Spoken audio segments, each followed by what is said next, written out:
चलो भाई आपने मन के नागपुरी ठेठ गीत देशभक्ति क्रांतिकारी गीत आपने मन के सुनाए जाते झूमर गीत है। आजादी के राखा जोगा चाहे सिर काटाए, आजादी के राखा जोगाए चाहे सिर काटाए, आजादी के राखा जोगाए,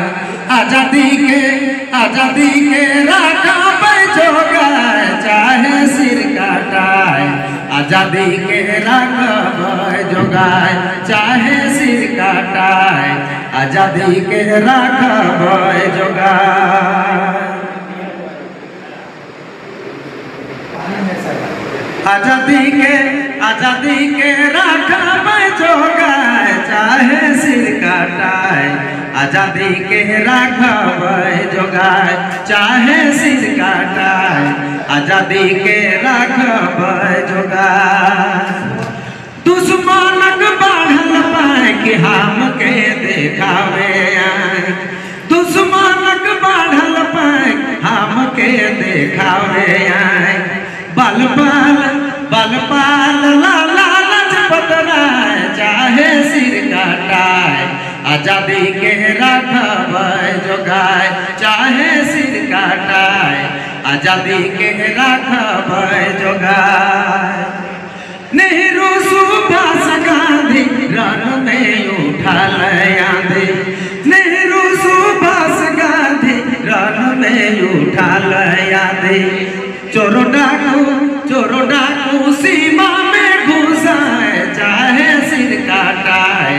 आजादी के राखा जोगाए चाहे सिर काटाए, आजादी के राखा जोगाए। देवी भारतक नारी फोड़ देल हाथक चोरी, देवी भारतक नारी फोड़ देल हाथक चोरी, पिया के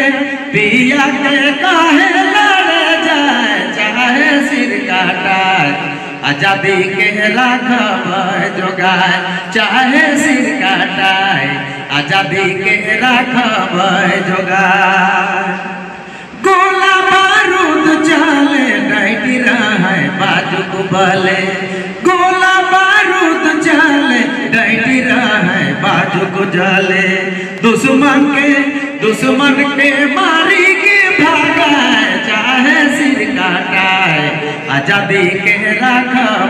जोगाए चाहे सिर काटाए, आजादी के राखा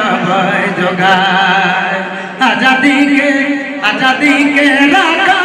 जोगाए चाहे सिर काटाए, आजादी के राखा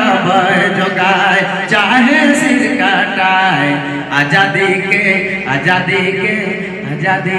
राखा जोगाए।